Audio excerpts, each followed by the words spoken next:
that goes. So this is what I'm going to do. This is a small little passport holder that I made for my wife a long time ago, and I really enjoy the frog skin pattern on the back, on both sides. It's an effect I learned from the guy in South Africa, Tommy McClintic. He came up or introduced us at the guild with it. I don't know where he saw it, if he saw it somewhere else, but that's where we got hold of it. So what I've got is a 5 ounce piece of leather. It's not super thick, but this one is quite sturdy. I like them a bit more sturdy rather than soft. So yeah, so that's what I'm going to use. I've already had it thoroughly wet, and it's starting to dry out. You can see it's coming back to its natural color. If I have to, I will do that again.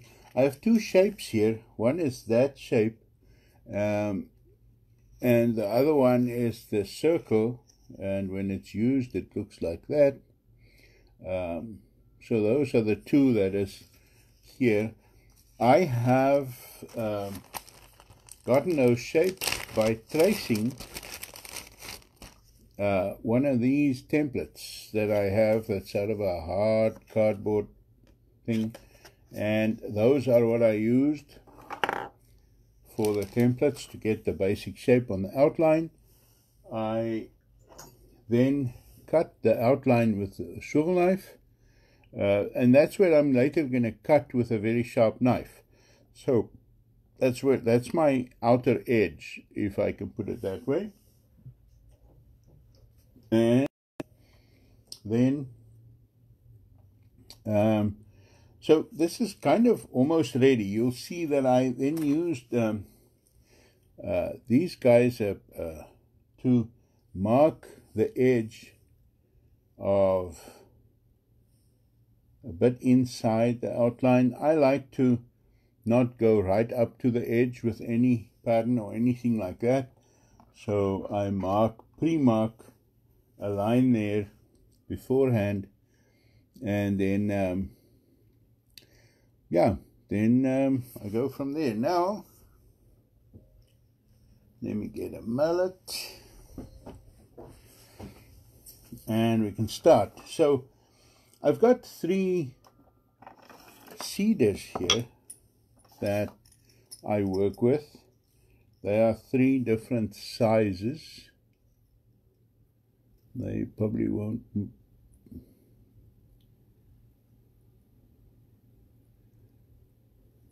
There we go. That's what they look like. So just dome-shaped ones. Over the years, the shape of those have changed a lot. I like this one that gives you a nice dome without looking like it's a little circle. But here we go. So I just start at one point.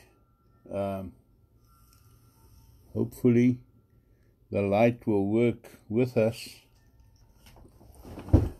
I'll work from this side like this. Okay. Yeah, hopefully that's visible enough. Okay, so here we go. So I just start on one side, and in a very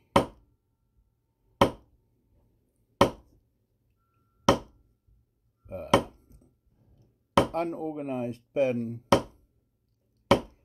I put a row of these down. Sometimes double, sometimes more than one in a group, and carry on with that. And it might look like a very tedious procedure to make all these little impressions to cover an area, but it goes much faster than what you think. And I think at this point in our world history, You might just have enough time to be able to do this if you're unfortunate enough to stay home.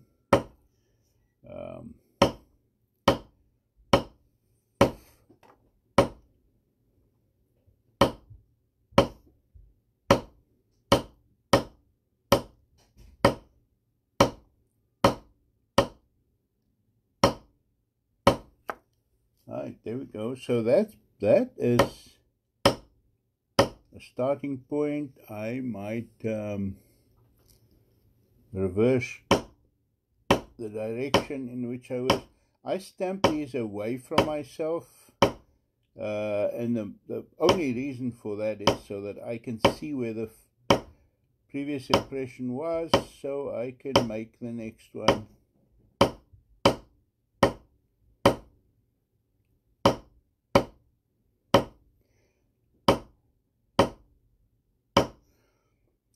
And at this point what I do is I focus on not leaving too much space in between these for any more of these bigger dots, these bigger impressions. So I'm kind of starting to fill up empty spaces.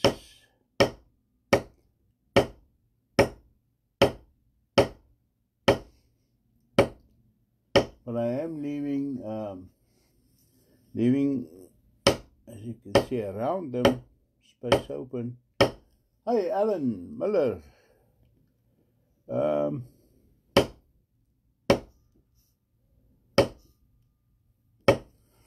we go. So for now, let's consider that good. There we go. Okay. Put that one away. Now I grab the next one. And with this one, now I do small little impressions around what I've already got there. So I'll now literally, I want to hug those dots that's already there and see if I can put these smaller ones right next to them. Christopher, the stamps, I'll give you their name in a minute.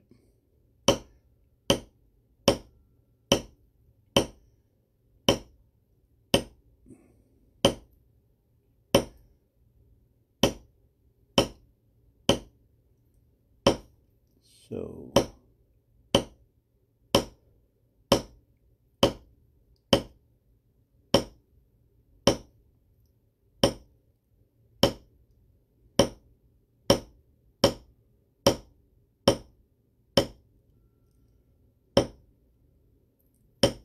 and you can see how quite a large area is already filling up.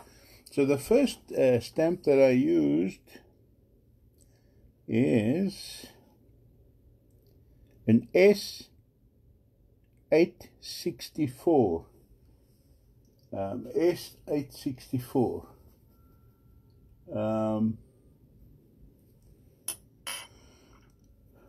S864. Let me. I'm not going to remember that. S864. Okay. The second one, I've written it down. You see, I've written it down. There. And this second one that I'm using, let's see, that is S631. S631. And there's a few variations on these that you can use. Any of you basically want to use 3 of them that, well, you can use more, but I like 3 of them that run from large to small, so that you can get this effect.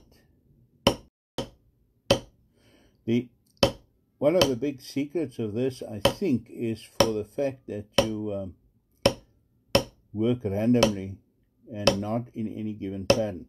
Now, having said that, I've also experimented with the same 3 sizes of cedars and put them in a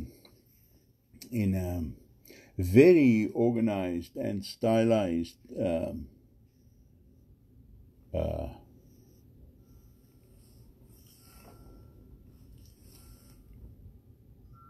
and stylized very definite pattern, having a row of one side and then a definite row of the next size, and that works very well too. It gives you a whole different effect then.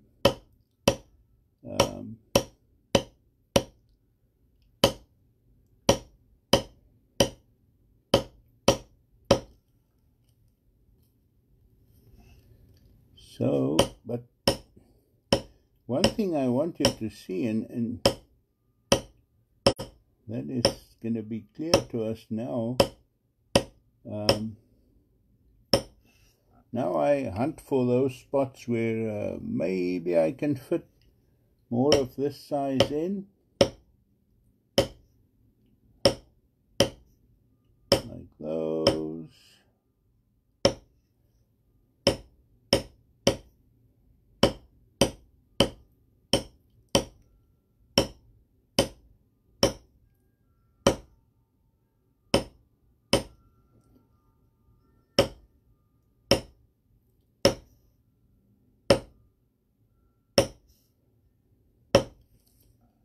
Okay, offhand, I think that is most of that done. Now, let's see, how long has this, I can't see how long this, oh, looks like 15 minutes that we've been busy. And in 15 minutes, that's, so not too long. Now I'm using a really smaller one, 931, S931. You write that down. S9, no, what did I say? Yeah, 931, S931. There we go. So S931, this one is going to fit in small spaces, and so I now try and cover up any small spaces that I've done. I've left there in between. Now, a few years ago, Tandy used to sell 3 sizes of cedars that was like elongated. It was like an oval almost with sharper tips. And I've used that together with these 3 and on their own very successfully too. So if you can get those somewhere in an estate sale, or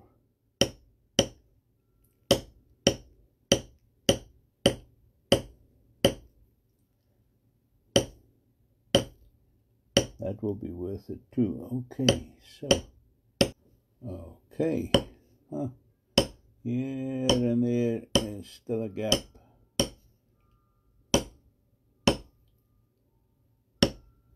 I just don't want them too big. It's really got to look like it's all filled with this. Okay, I think that is pretty much it.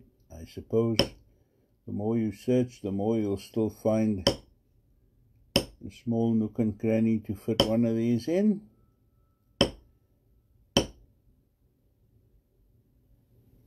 Okay, done. Okay, so that's that done. Now it looks like that.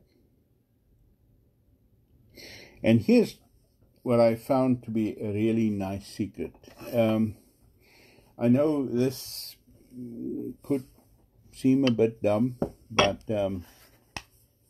what I do is I restamp every one of the bigger ones. Sometimes they get a bit squished in from the sides by the small guys, and just to re-dome them, just to give them a bit of a dome again. Make sure they're a bit more prominent than what they ended up. And well, the leather is not totally dry. We can start, because I'm going to use water-based dye for this. One more thing, and that is the border.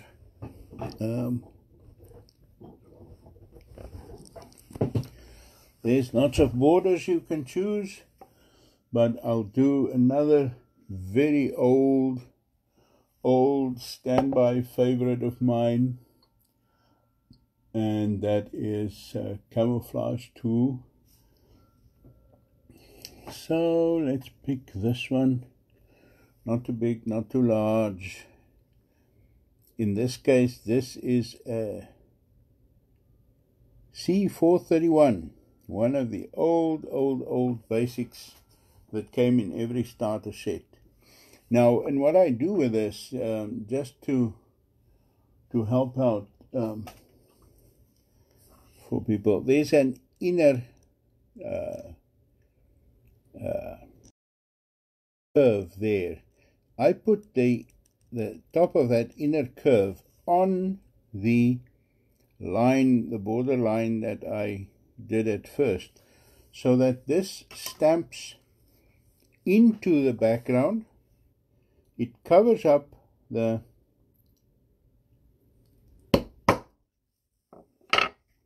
there. It covers up the line that I drew, and it overstamps the background.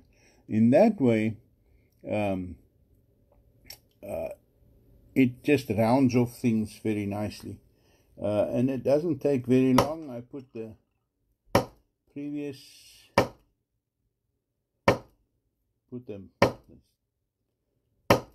line them up like that, and there we go.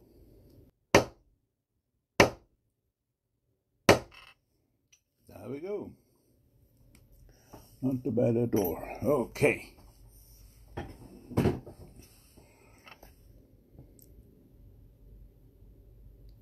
Hold on. Now,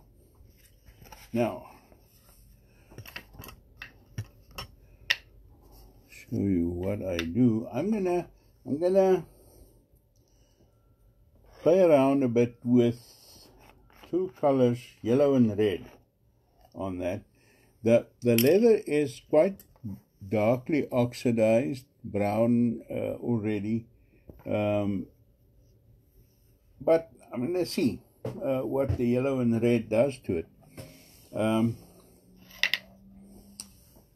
So what I use is one of these guys, and that is really one of the niftiest tools I have on my workbench. So there's the yellow dye. Probably too much, but let's go with it. And then I'm gonna have some cranberry red, and these are all water-based colors.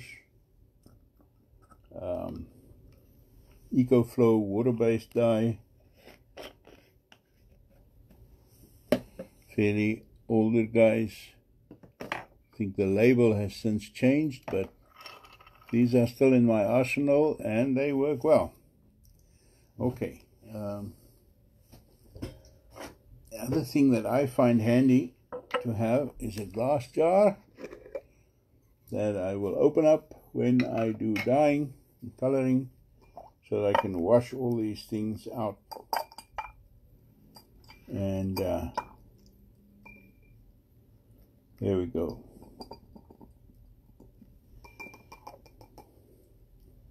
So I'll have that handy.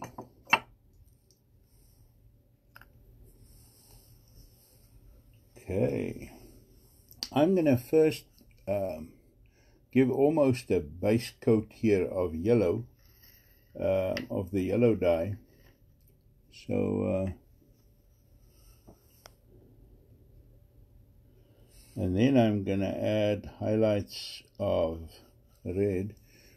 I'm just wondering, maybe I should scoot around the camera to the other side.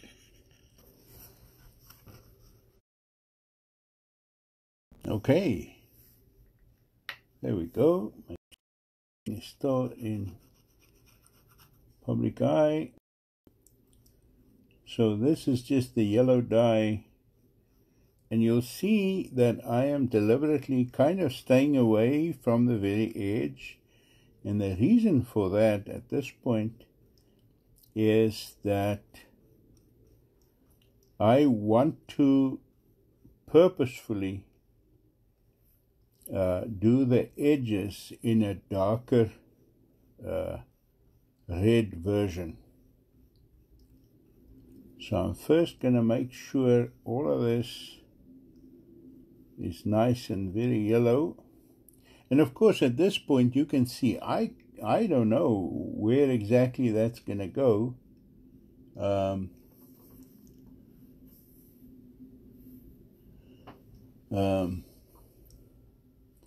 The color wise, because the leather is fairly dark and it's still wet, damp, and where I'm dyeing now with the water-based yellow, it is also of course wet, and it doesn't give me a true color. So we'll have to see when this is really dry and well done.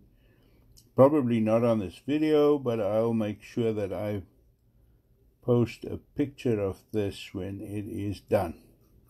Okay, so it's nice and wet with the yellow dye, and so I'm gonna start adding red, maybe here in spots along the thicker dots, the bigger dots, where they are, and quite at random, and hopefully with it still being wet it will flow a bit. So now I have a clear line. There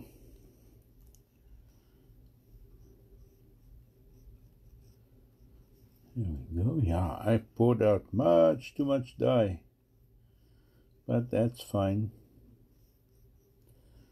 That's fine. Let me make sure some spots are darker red here. Maybe like that. And I think that's good. Now what I'm going to do is make sure about this border.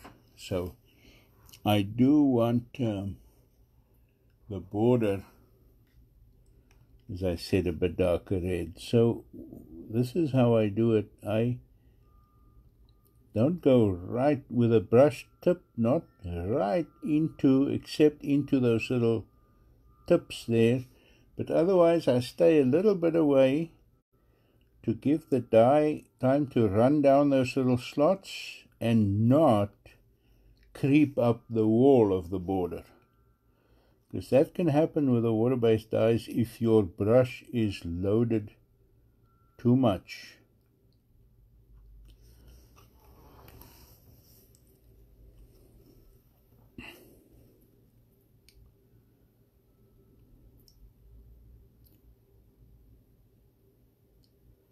Oh.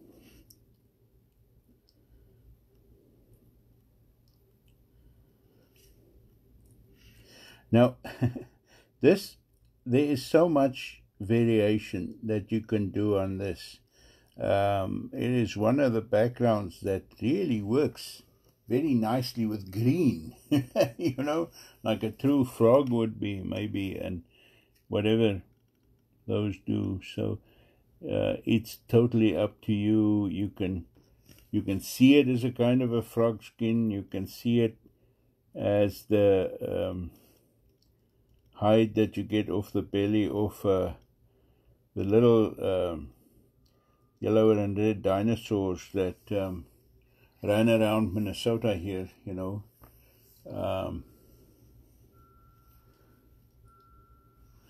So anything like that.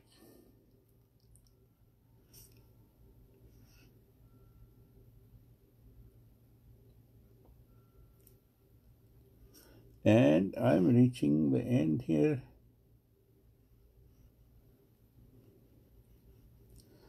And now I do have a nice dark red border to this. Hang on, I think that is done. See, this is where this guy comes in handy, because now I can thoroughly wash it. And then something that I also always have handy next to my workbench is a few pieces of paper towel,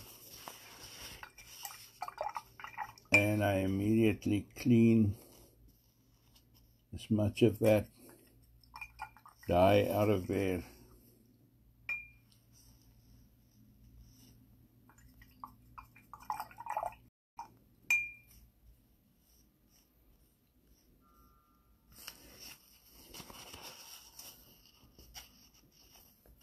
Yellow is really persistent. I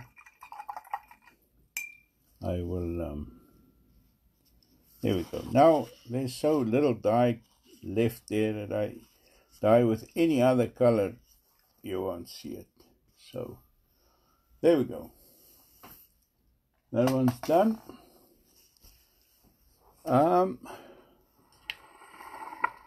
I'll clean out the dye in a bit here, but I want to get back to this guy and show you just the few next steps that I would take with this. And that is now simple. So I have a piece of that. I hope you can see what it is. They sell it here as self-liners or drawer liners or whatever. Yeah, it's like a rubbery plastic. But the reason I use it is that it holds down my cutting board. I have a small little cutting board that I cut small little guys with, and so that's what I'll use here. And let me show you all the steps I take. Little piece of cardboard, jeweler's rouge. Because small things like this, I like to cut with X-Acto blade, and so just stropping the X-Acto blade a bit does help tremendously to make it sharp. By the way, another interesting tip that I brought from the guild in South Africa, where Tommy McClintic showed us this frog skin background, was the fact that if you can hear your knife cut, then it is not sharp enough. Whoa, there was an interruption. I hope we're back on fully. Sounds like it, looks like it. Okay, here we go. So now I'm just going to follow that swivel knife cut of mine very carefully, right in the middle of it.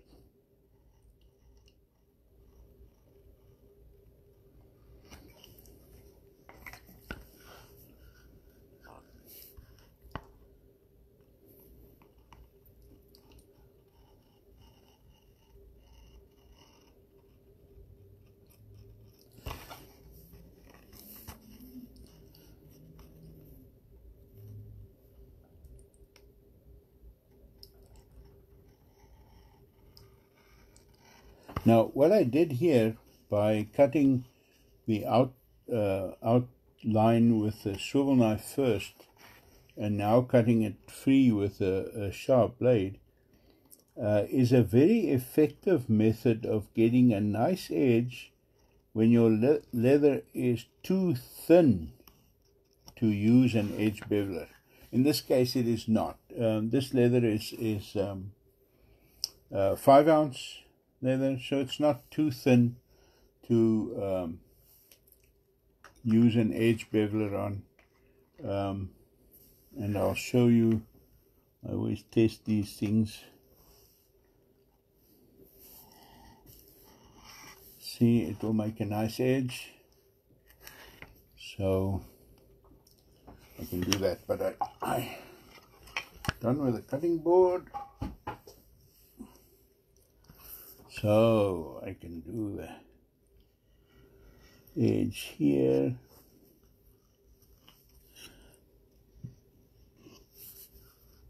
And I only cut it where it did not work out nicely. If the edge beveler doesn't cut anything off, I'm fine with it, and I know it's perfect. I do cut it on both sides because both sides are exposed, kind of, or does work, or it's going to be felt by the user.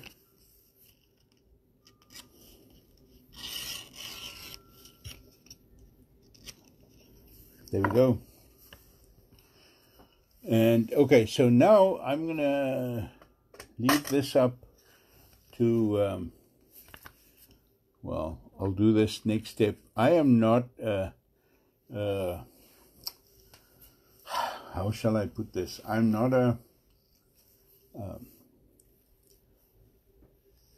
I'm not anal about edges, that they have to shine like glass.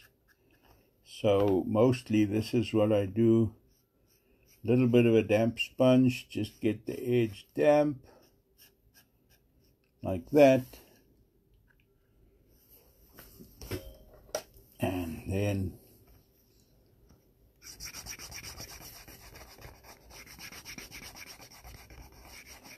now in this case, I'll probably leave the edges natural. I'll do, see, slowly. That's what I'm doing. You